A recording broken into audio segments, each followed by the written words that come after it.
여러분, 지금 서울 부동산 시장 정말 정신없죠? 마치 두 종류의 충격이 한꺼번에 오는 것 같아요. 하나는 정보 정책 때문에 시장이 막 흔들리는 단기적인 진동이고요. 근데 더 큰 게 오고 있습니다. 바로 인구 구조가 일으키는 거대한 지진이죠.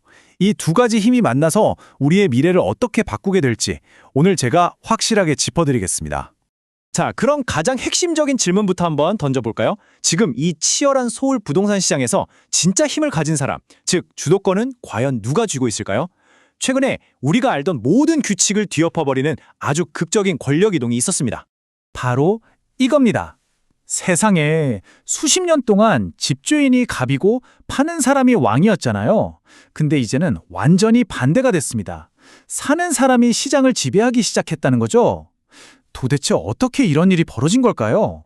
자, 첫 번째 섹션입니다. 서울의 힘의 균형이 어떻게 변했는지, 특히 매수자가 어떻게 시장의 우위를 차지하게 됐는지 그 생생한 현장부터 한번 들여다보겠습니다.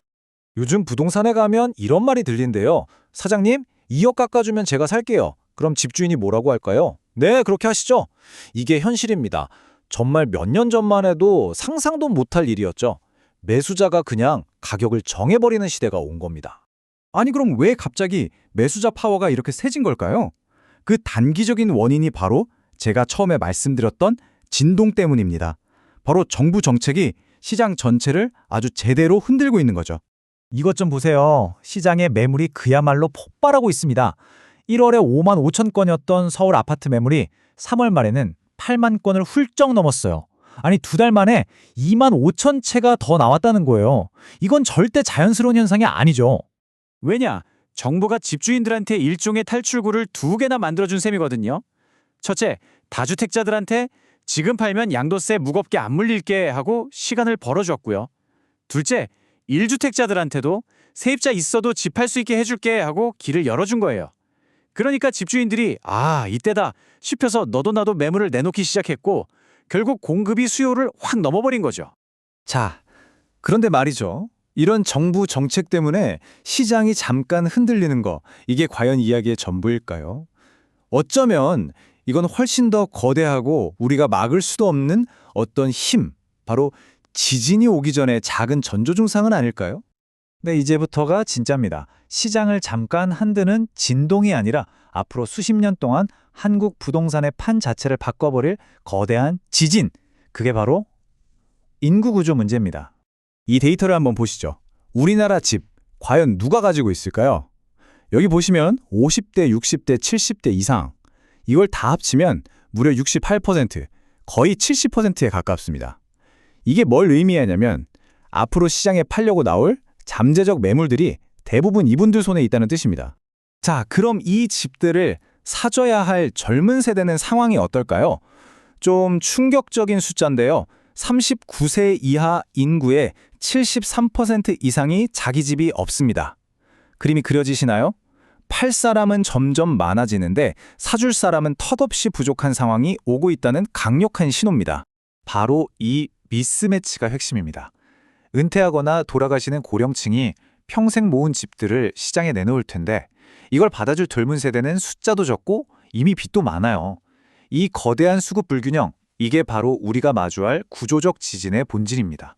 좋아요. 이런 거대한 인구 지진이 온다면 우리가 지금까지 좋은 집, 가치 있는 집이라고 생각했던 그 모든 기준들, 과연 그대로일까요? 천만에요. 완전히 바뀔 겁니다.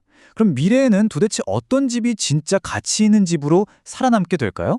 집을 보는 패러다임이 180도 바뀌는 거예요. 보세요.